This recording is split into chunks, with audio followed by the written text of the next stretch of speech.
Economics did not always sound like equations, charts, and technical language meant only for experts. It once sounded like ordinary life, shaped by conversations about fear, ambition, power, inequality, and uncertainty, where thinkers such as Adam Smith wrote about moral judgment and incentives. Thorstein Veblen mocked elites obsessed with status, and John Maynard Keynes focused on panic, confidence, and what he famously called animal spirits. Because economics was originally a branch of moral philosophy that tried to understand how real people behaved in an imperfect world. But this human-centered approach lost authority in the early 20th century, when classical economic theories promised stable, self-correcting markets and rational behavior, only to fail catastrophically during the Great Depression, as factories closed, unemployment exploded, banks collapsed, and the existing frameworks offered no solutions that worked quickly enough to stop the suffering, leaving economics exposed as a discipline that talked convincingly but delivered little certainty at the worst possible moment.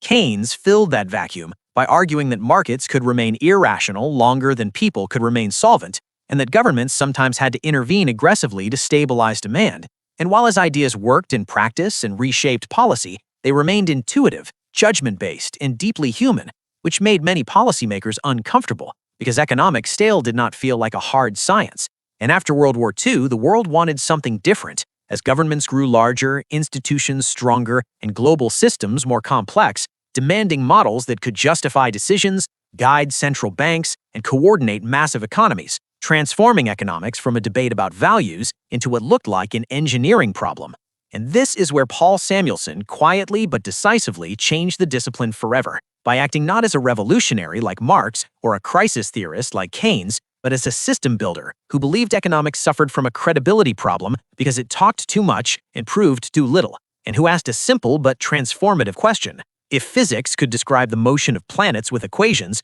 why couldn't economics describe markets the same way? In 1947, Samuelson published Foundations of Economic Analysis, a book that was not about policy opinions, but about creating a unified mathematical structure for economics, built on the assumption that individuals optimize, consumers maximize satisfaction, firms maximize profit, and markets coordinate these decisions toward equilibrium, not because humans are perfectly rational, but because assuming rationality allows models to become clean, elegant, and powerful. And once economists accepted this assumption, economics gained the confidence of physics, producing clear predictions, precise language, and an aura of objectivity that made it immensely attractive to policymakers, central banks, and institutions seeking authority rather than debate. Samuelson's most influential achievement, known as the neoclassical synthesis, reconciled Keynesian intervention with classical market efficiency by arguing that markets generally allocate resources well, but sometimes malfunction, at which point governments can step in temporarily to stabilize demand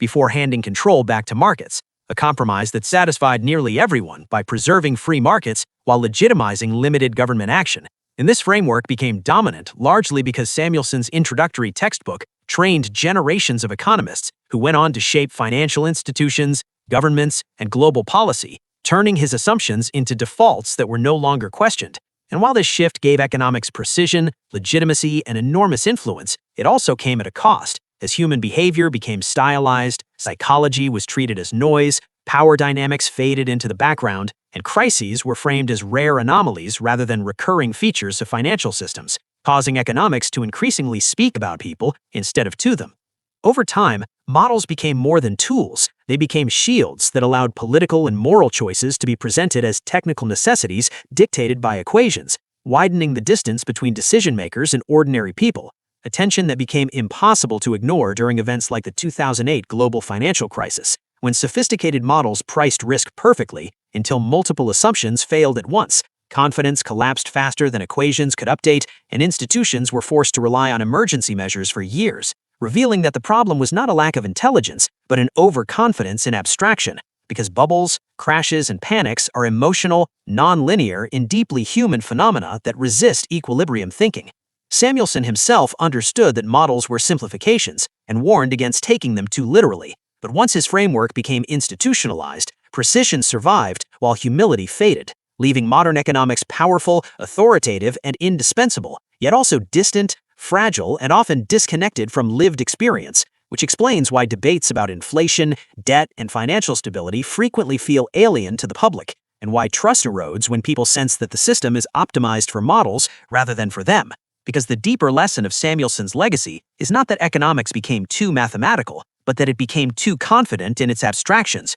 forgetting that models are maps, not reality, and that when economics forgets it is ultimately about people, people stop trusting economics, a tension that continues to shape modern financial systems and reminds us that true financial understanding requires questioning assumptions, not just accepting authority.